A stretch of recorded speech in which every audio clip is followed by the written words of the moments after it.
Hello everyone, कैसे हो आप सभी। आशा करती हूँ आप सब बहुत अच्छे होंगे। स्वागत है आप सभी का हमारे यूट्यूब चैनल एक्सेप्शनल इंसान पर। आज का ये वीडियो स्पेशली उन लोगों के लिए है जिनका टारगेट ईयर एग्जाम्स का 2024 है।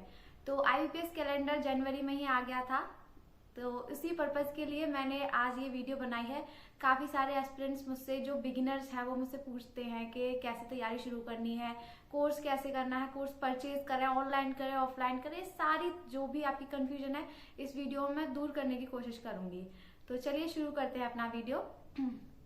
तो सबसे पहले, अगर आप पूरी तरीके से बिगिनर हैं, आपने बिल्कुल भी तैयारी नहीं की है, जैसे आपका ग्रेजुएशन चल रहा है, आपका लास्ट ईयर है और आप अभी पूरी तरीके से डेडिकेटेड हो रहे हैं बैंकिंग एग्जाम्स के लिए, तो ये उस पर्पज के लिए है। तो आप ऐसा कर सकते हैं, आप सबसे पहले आप कोई क्लास ज्वाइन करिए, चाहे ऑनलाइन कीजिए चाहे ऑफलाइन कीजिए, जैसे आपको कंफर्टेबल लगे वैसे कीजिए। ऑनलाइन में अगर मैं बात करूं तो डेमो क्लासेस होती हैं आई थिंक, तो आप वो लेके देख सकते हैं। और अगर आपको ऑफलाइन, अगर आपको ज्यादा दूर नहीं पड़ रहा, ज्यादा कॉस्टली नहीं पड़ रहा, तो आप वो भी कर सकते हैं। लेकिन मैं अगर अपना प्रेफरेंस बताऊं तो मेरा प्रेफरेंस ऑनलाइन है, क्योंकि ऑनलाइन से बहुत सारे फायदे होते हैं। एक तो वो ऑफलाइन से कम कॉस्टली होता है, ज्यादा उसका प्राइस नहीं होता, मतलब एज कम्पेयर टू ऑफलाइन। दूसरी चीज, आने जाने का जो रहता है कि मतलब टाइम जो खराब हो जाता है आने जाने में, वो टाइम हम बचा सकते हैं अपनी तैयारी में। तो ऑनलाइन के काफी सारे फायदे हैं। दूसरी चीज, ऑनलाइन कभी कभी ये रहता है कि जैसे मैंने भी कोर्स परचेज किया था, तो ये था कि ऑनलाइन में डाउट वगैरह सॉल्व होंगे या नहीं, तो इस तरह की कुछ कंफ्यूजन्स रहती हैं। तो उस वजह से लगता है कि पता नहीं कहीं पैसे वेस्ट ना चले जाए। लेकिन मैंने जब कोर्स लिया था अपना, तो मुझे मतलब ये मैंने सोच के लिया था कि उसमें डाउट सॉल्विंग का दिया जा रहा था फैसिलिटी, तो मैंने वो ले लिया था। लेकिन बाद में भी यही था कि जैसे मैंने कोर्स लिया, तो जो ऑनलाइन जब हम कोर्स लेते हैं तो उधर वो अपना टेलीग्राम ग्रुप देते हैं, तो उधर पे हम अपनी कंफ्यूजन या जो भी प्रॉब्लम है वो उधर हम शेयर कर सकते हैं, तो उधर हमें सॉल्यूशन मिल ही जाता है। ओवरऑल ये है कि आप ऑनलाइन भी अगर जाते हैं तो उधर भी आपको कोई भी लॉस नहीं है, आप ऑनलाइन अच्छे से कर सकते हो। लेकिन अगर आप जैसे आपके ऑफलाइन, आपके आसपास कोई कोचिंग है, आप उधर जाना चाहते हो, आपको उधर कंफर्टेबल है, उधर समझ में आता है, तो वो भी बेस्ट है, आपको जैसे ठीक लगे। बट मेरा प्रेफरेंस ऑनलाइन है। अब नेक्स्ट थिंग ये है कि अगर ऑनलाइन ले तो कहाँ से लें। देखो, मैं कोई प्रमोशन नहीं कर रही कि इस ऐप से लो या इस ऐप से लो।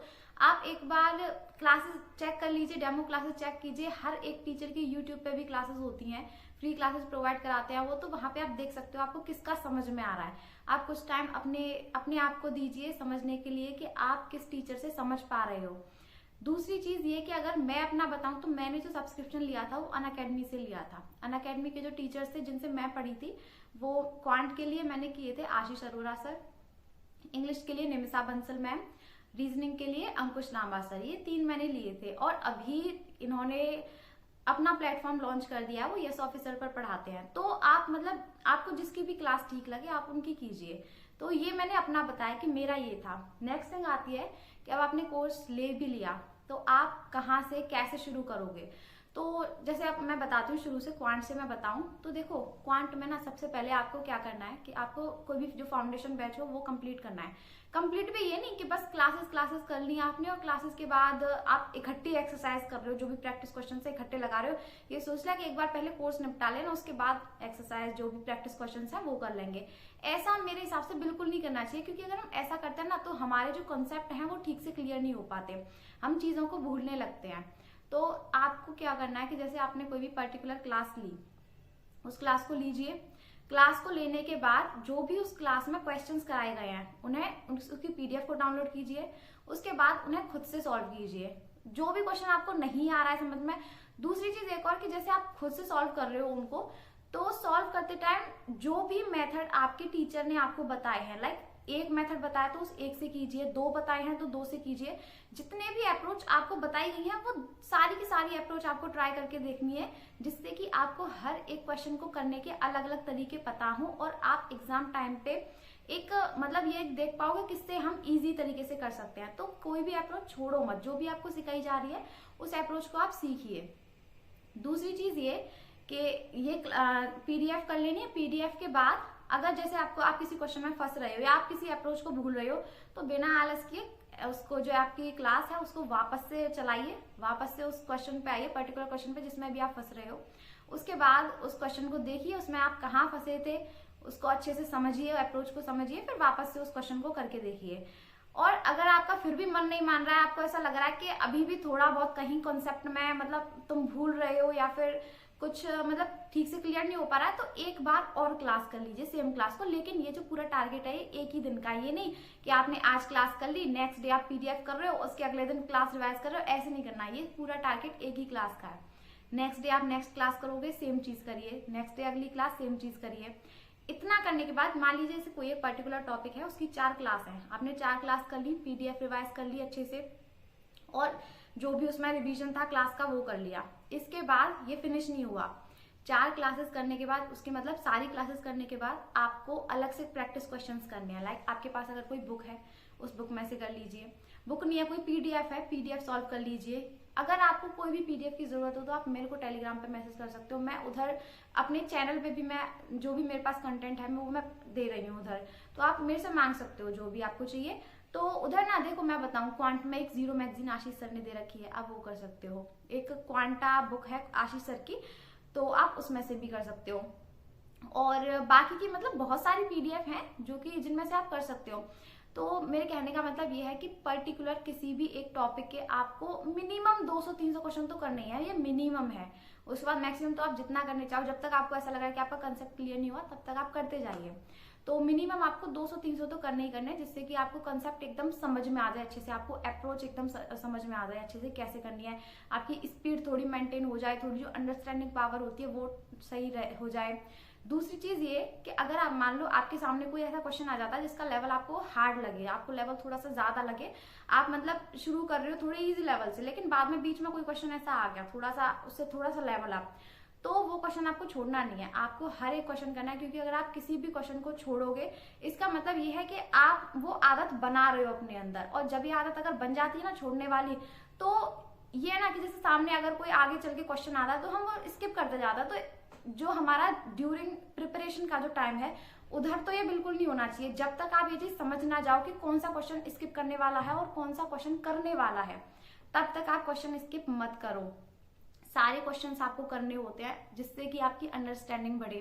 सेकंड चीज ये कि ये सोच के मत छोड़ो क्वेश्चन को कि ये तो मेंस लेवल है, जब मेंस करेंगे तभी देख लेंगे।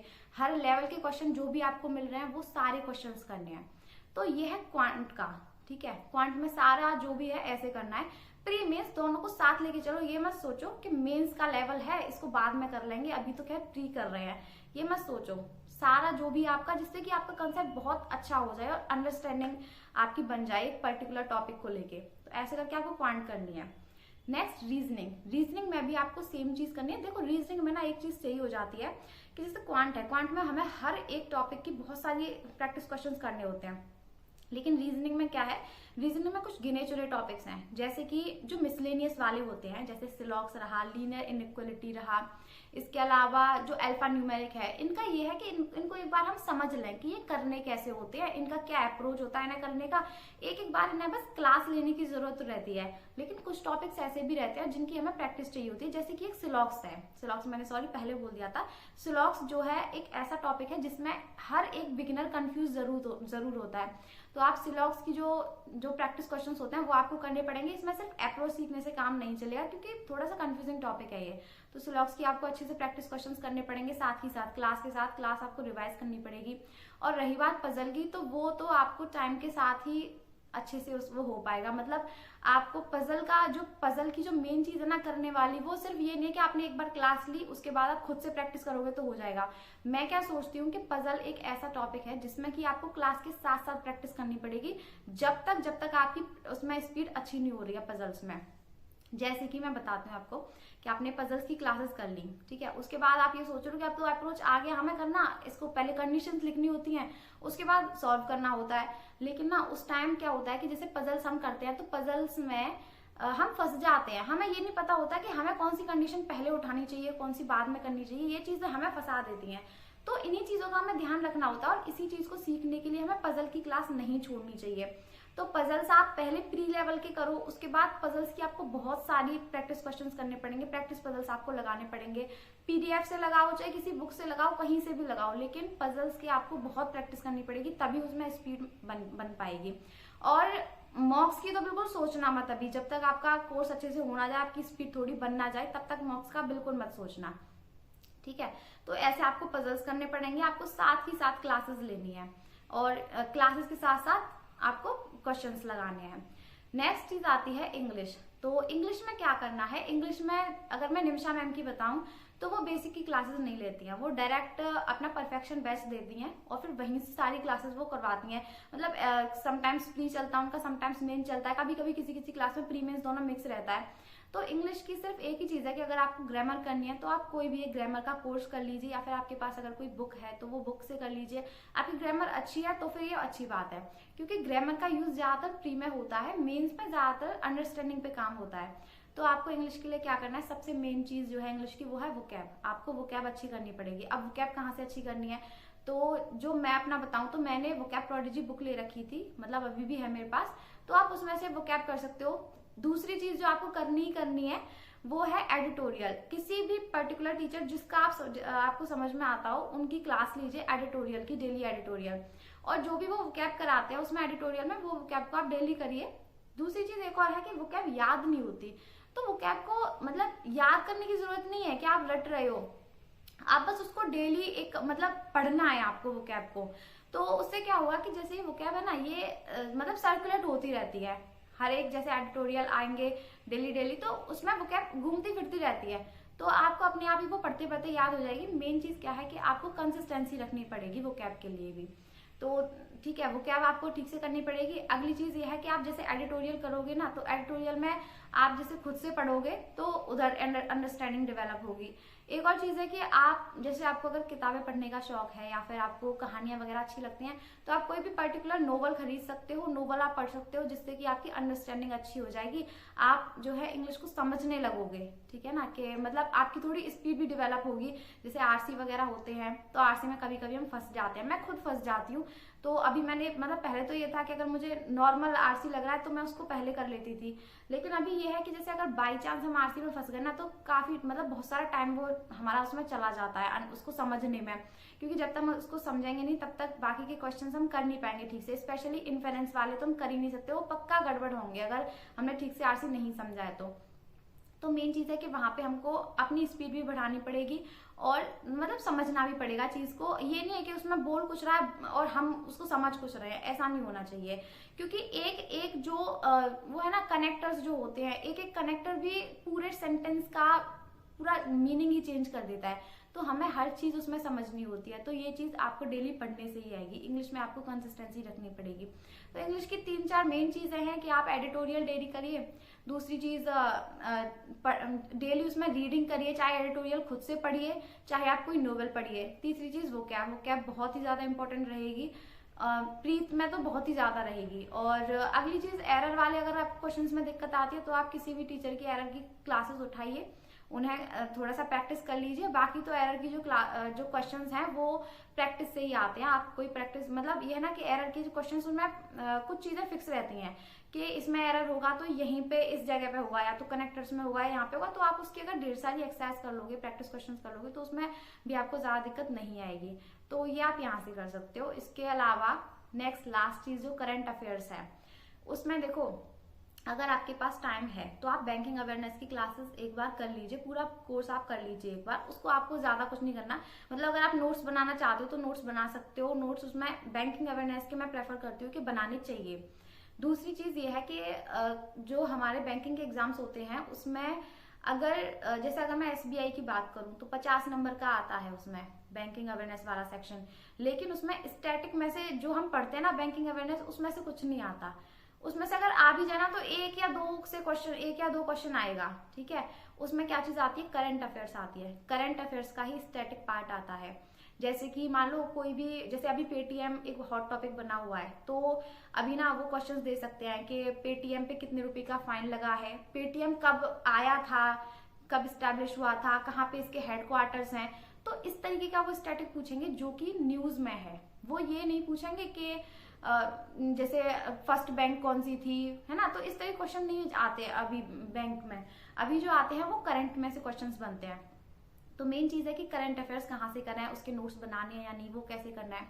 तो मेरे हिसाब से जो मुझे अभी लगता है वो ये है कि आप जैसे मैं प्रेफर करती हूँ कुछ सर जो कि यस ऑफिसर में पढ़ाते हैं, उनकी अगर आप क्लासेस आपने उनकी क्लासेस को कंटिन्यू कर लिया तो आपको आपकी जो करंट अफेयर्स है वो करंट अफेयर्स वाला सेक्शन बहुत अच्छा हो जाएगा। मैं प्रेफर करती हूँ कि मैं रिकमेंड करती हूँ आपको कि आपको अभी से करंट अफेयर्स करनी चाहिए। अगर आप टारगेट करो 2024 के एग्जाम्स को भी तो भी आपको अभी से कर लेनी चाहिए।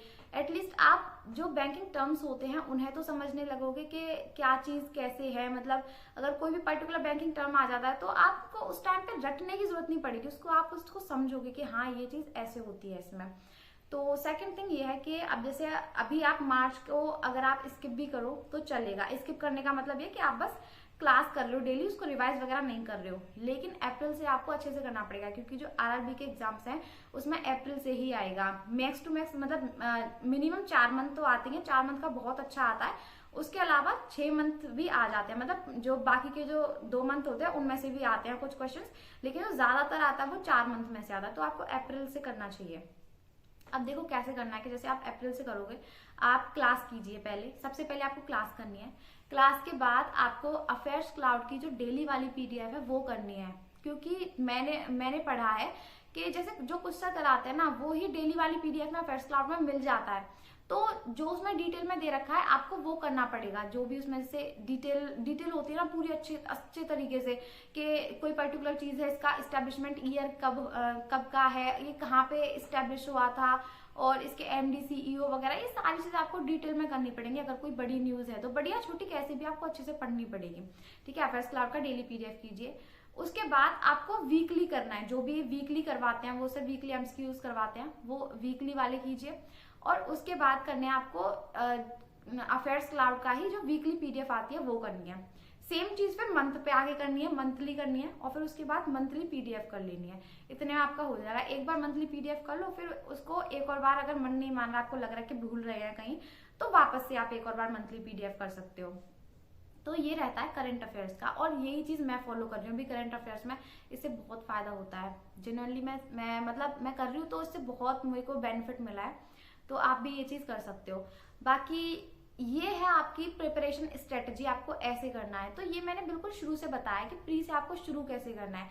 इसके अलावा हम एक सेपरेट वीडियो बना लेंगे मेंस के लिए। तो फिलहाल ये इस वीडियो को यहीं पे एंड करते हैं, और यहाँ से आप ऐसे शुरू कर सकते हो।